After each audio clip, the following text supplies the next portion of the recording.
strategic training dan development. Mungkin gimana sih perusahaan PT Bagas ini caranya mendukung pengembangan karyawan melalui pelatihan dan program pengembangan? Itu gimana? Oke, kalau misalnya untuk hal ini sebenarnya selama saya di sana biasanya sih yang pertama itu berdasarkan kebutuhan ya. Misalnya ketika kita bekerja kan kita di sana penggunaan Excel masih sangat-sangat dibutuhkan dan penggunaan Excel ya kadang kita lihat aja karena kita kayaknya untuk penggunaan Excel masih kurang ya kadang kita adain dari penggunaan Excel.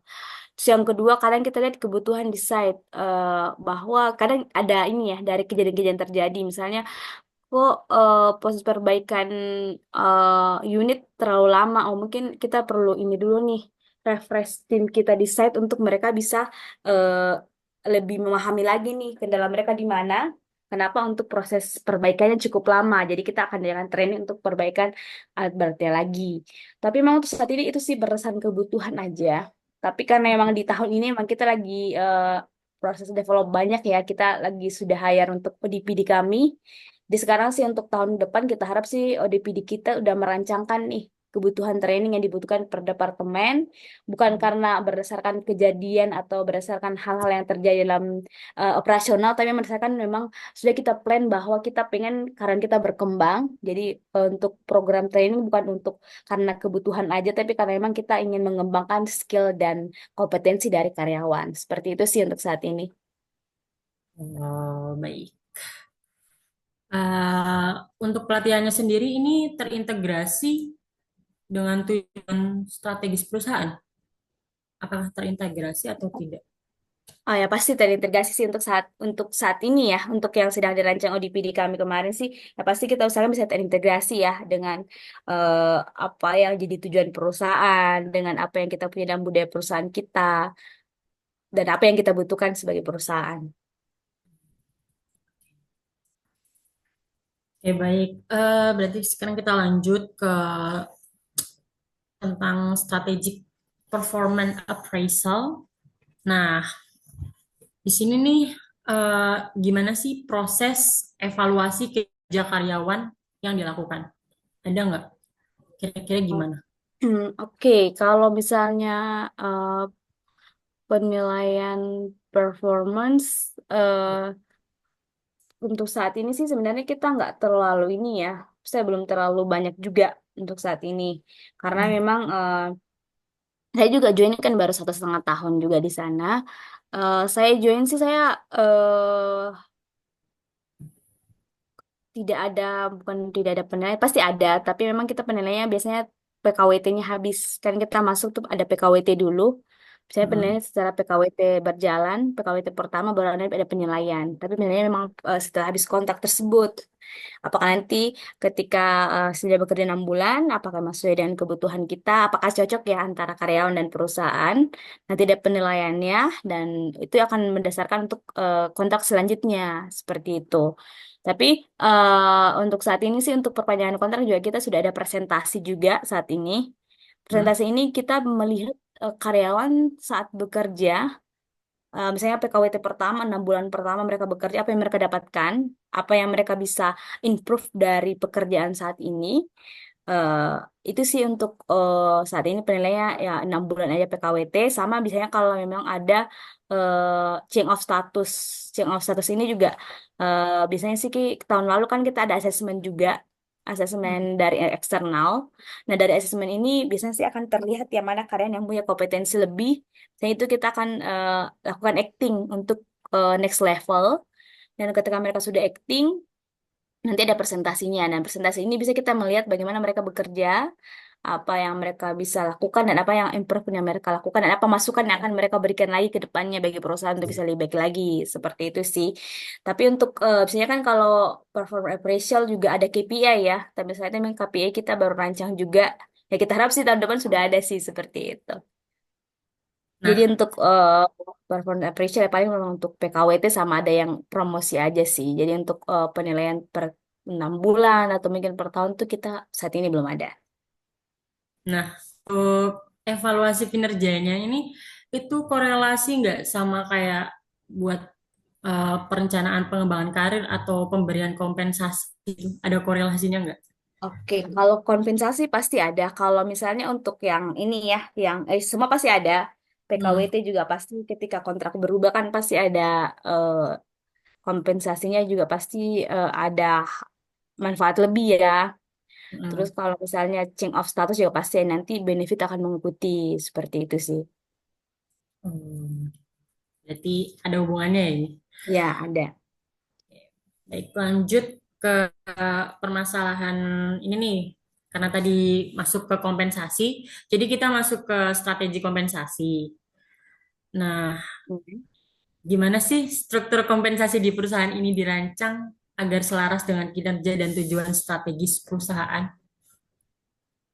Oke, baik. Kalau misalnya untuk sebenarnya sih kalau misalnya saya nggak terlalu tahu banyak ya, soalnya kami untuk rekrutmen kami sebenarnya untuk cukup terpisah. Jadi untuk rekrutmen ya memang pure untuk rekrutmen aja. Kalau Hmm, masuk ketika karyawan kita sudah oke dari user, sudah proses rekrutmen selesai, baru ke offering letter handle sama tim payroll kami. Jadi memang untuk proses rekrutmen kan persiapan kami kan ada interview, screening CV dulu ya, saya screening CV, bisa hmm, interview atau psikotes, ini tentatif ya, tergantung kalau yang butuh cepat kita interview dulu, tapi kalau yang masih waktunya masih oke, jadi kita bisa psikotes dulu. Setelah itu baru nanti kita ada kalau hasilnya sudah baik semuanya, baru nanti ada offering letter. Offering letter ini akan dihandle oleh tim payroll kami. Kalau sudah hmm. selesai baru yang namanya MCU, medical check up, baru nanti kita akan jadwalkan untuk join seperti itu. Nah, kalau untuk kompensasi sendiri ya pasti ada perbedaan ya. Setiap leveling itu pasti ada perbedaannya dan ketika proses rekrutmen juga pasti kita ada perbedaannya juga untuk level tertentu mereka punya tunjangan tertentu juga seperti itu. Jadi memang secara eh, apa ya layering payrollnya pasti ada perbedaan juga. Ada tunjangan-tunjangan tertentu yang secara manajemen level tertentu mempunyai, tapi untuk level-level yang belum non manajemen atau misalnya operasional mereka tidak mempunyai. Ya pasti ada perbedaan. Baik. Dari apa? Dari struktur kompensasi di atas. Nah, perusahaan tuh memiliki kayak program insentif atau bonus buat memotivasi karyawan atau enggak sejauh ini?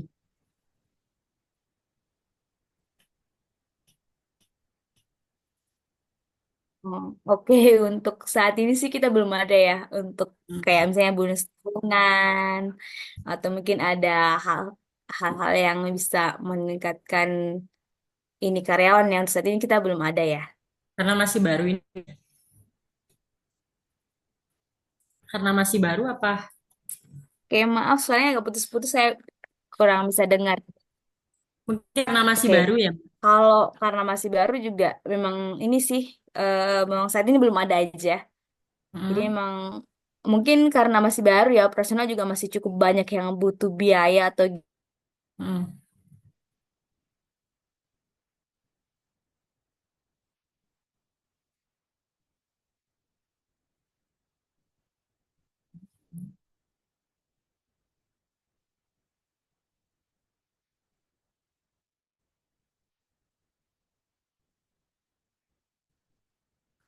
Halo?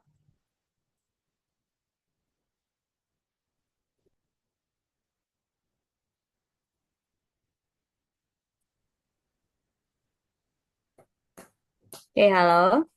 Eh, terputus Ya, tadi. Iya, sorry ya. Oke, kalau iya. misalnya tadi untuk ini ya, untuk eh Insentif. kayak bonus tahunan gitu kan maksudnya, Ya. kayak bonus atau mungkin ada apa ya, hal-hal lain ya. Untuk saat Hmm. ini kita belum ada ya. Kita harap sih kita karyawan selalu berharap tahun depan bisa ada. Amin. Iya, ya. Memang ini sih. Mungkin karena kita masih baru juga, banyak Hmm. biaya operasional memang masih kita perlukan untuk biaya operasional dulu. Jadi untuk saat ini sih, ya kita harap sih sifatnya bisa ada. Hmm. Dan itu juga untuk merancang bonus kayak gitu kan memang perlu ini ya, eh, rancangan yang cukup matang juga. Bagaimana kita bisa menilai karyawan, apakah ini tersebut layak menerima atau enggak, itu kan banyak rancangannya juga. Per posisi Ya. juga pasti akan berbeda, tidak mungkin sama. dan tiap level juga pasti akan berbeda. Jadi memang ya butuh mungkin cukup banyak waktu juga untuk merancangnya. Seperti ya kita harap sih tahun ini selesai dan tahun depan bisa ada. Amin. Oke, Ibu. Nih, Oke, ada lagi. eh, terakhir tapi bukan terakhir. Ini masalah strategic industrial relation. Nah, bagaimana sih perusahaan ini mengelola hubungan industrial dengan karyawan, termasuk hubungan dengan pekerja? Ini kalau ada ya, Ibu. Kalau nggak ada, nggak apa.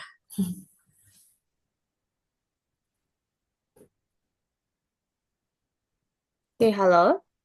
Halo, saya ulangin lagi. Ya, hubungan industrial ya? Ya, Iya, boleh. gimana sih, bagaimana perusahaan ini mengelola hubungan industrial dengan karyawan, termasuk hubungan dengan serikat pekerja? Itu kalau ada.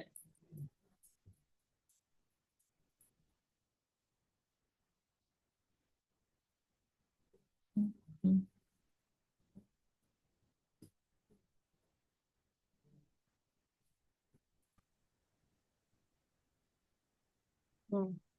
Oke, halo. Sudah oke ya. Ya, dah. Oke.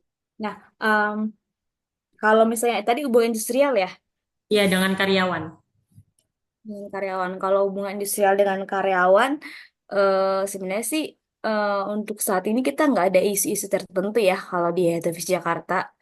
Soalnya secara ini juga BPJS kita running ya cukup running well untuk saat ini. Terus untuk isu-isu tertentu eh, kurang banyak ya kalau di Head Office Jakarta ya. Cukup ini juga saya memang mungkin pekerjaan kita juga cukup disiplin dengan pekerjaan. Jadi untuk isu-isu industrial juga nggak ada.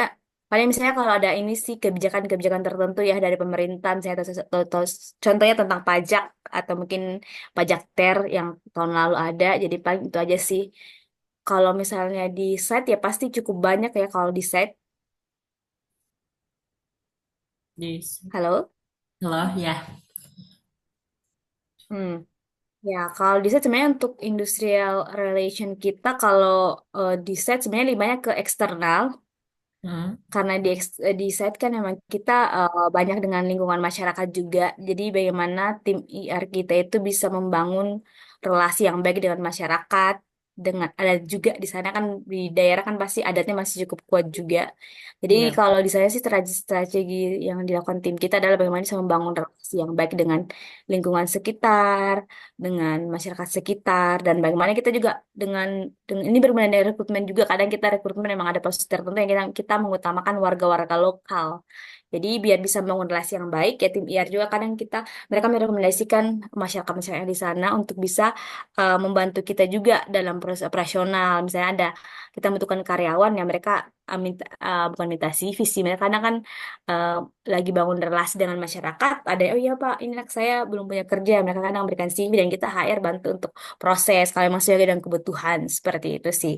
Jadi untuk strategi kita sih kalau internal memang kita nggak terlalu banyak isu, tapi memang kadang kalau bisa memang eksternal kita sih yang memang karena kita di lingkungan masyarakat, di situ lingkungan adat juga masih cukup kuat, jadi kita harap sih tim IR kita bisa membangun relasi yang baik dengan masyarakat di sana.